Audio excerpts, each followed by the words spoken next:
To switch or not to switch? That is the question.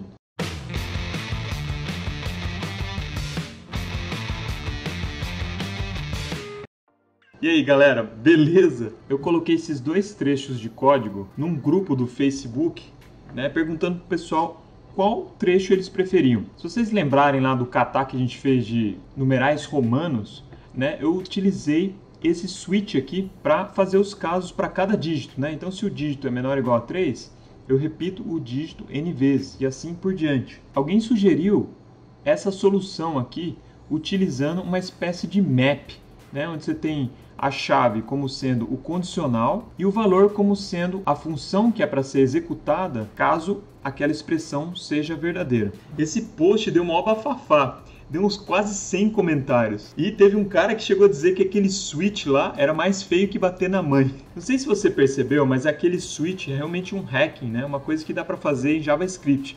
No C, por exemplo, não dá para fazer isso. Em vez de estar fazendo um switch numa variável, em geral a gente faz um switch e coloca lá uma variável, que é um caractere, um inteiro, assim por diante. E os cases são em cima dos valores dessa variável.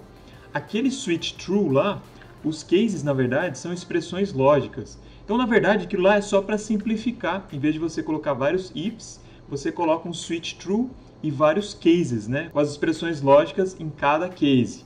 Mas realmente, né, é uma espécie de hacking, né? E teve gente que ficou revoltada. A outra solução é um pouco mais funcional, né?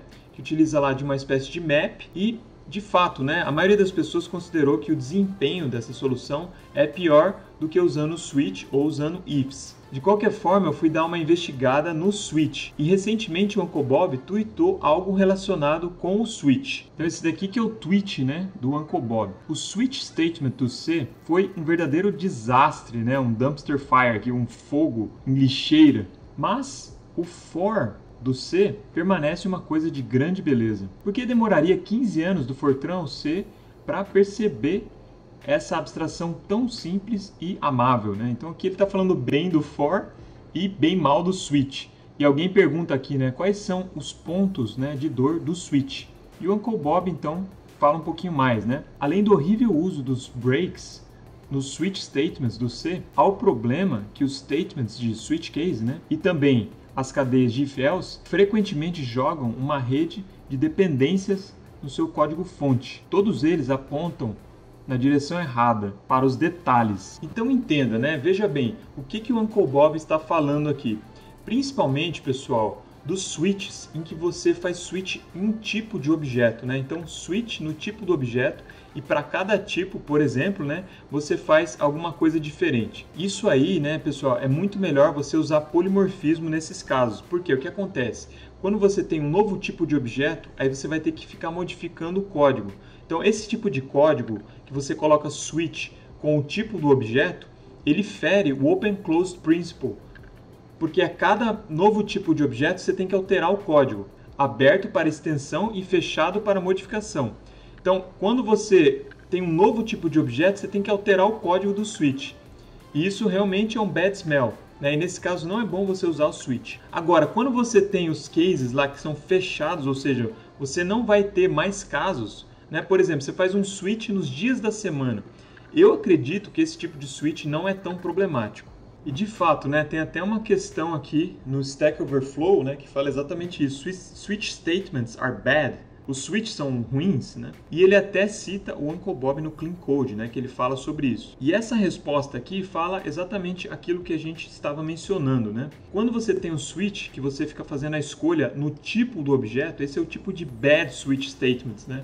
De fato, não vale a pena fazer isso. É muito melhor o quê? Você utilizar polimorfismo. Ou seja, quando você recebe a mensagem no método, né, o que você faz? Você usa um objeto factory para criar o objeto apropriado. E assim você vai chamar a mensagem no objeto apropriado. Mas repare que esse não é o nosso caso aqui na conversão de numerais romanos, certo? A gente tem aqui os dígitos, eles estão fixos, né? Eu só tenho dígitos de 1 a 9 no caso aqui, e isso não vai mudar, certo? E não tem como você usar polimorfismo aqui. Mas, por desencargo de consciência, eu preferi tirar aquele switch case lá, que tudo bem, não é tão feio assim quanto bater na mãe, mas é meio feio, uma espécie de hack aí, acho que o código fica melhor usando o if mesmo, e ficou desse jeito aqui que eu vou mostrar para vocês. Então eu preferi deixar os ifs aqui mesmo, acredito que não tem tanto problema. Por que é melhor que o case aqui, pessoal? O case, né, se você usar o case de fato mesmo, sem fazer aquele hacking, você teria que ter, que foi a versão inicial que eu fiz, né? Case 1, case 2, case 3, aí faz realmente o comportamento do case 1, 2 e 3, que é o mesmo comportamento. Case 4, case 5, aí case 6, case 7, case 8, ele fica realmente agrupado, e acho que fica feio o código, né? Com case 6, case 7, case 8, a mesma coisa aqui. Então eu preferi usar esses ifs mesmo, não acho que tem tanto problema, acho que ficou bem limpo o nosso código, né? Aqui você bate o olho e você consegue ver que para 1, 2 e 3 o comportamento é esse, para 4 é esse, para 5 é esse, para 6, 7, 8 é esse e para 9 é esse. Provavelmente não vou alterar mais aquele código, vou deixar desse jeito por enquanto. Então presta atenção, quando você estiver fazendo um switch no tipo de um objeto, então isso é um bad smell, indica que provavelmente você consegue usar polimorfismo em vez de switch case. Tá? Então vale a pena você dar uma investigada e não usar switch case nesses casos. Agora, quando os casos são realmente fechados, não vejo tanto problema em usar o switch case. No nosso caso, achei melhor usando o if mesmo. Então era isso, galera. Vale a pena, né, a gente realmente ir na minúcia para tentar ter um código cada vez mais limpo, né, e estudar esses tipos de estrutura de controle para ver quais encaixam melhor em quais contextos. Fiquem com Deus e até o próximo vídeo.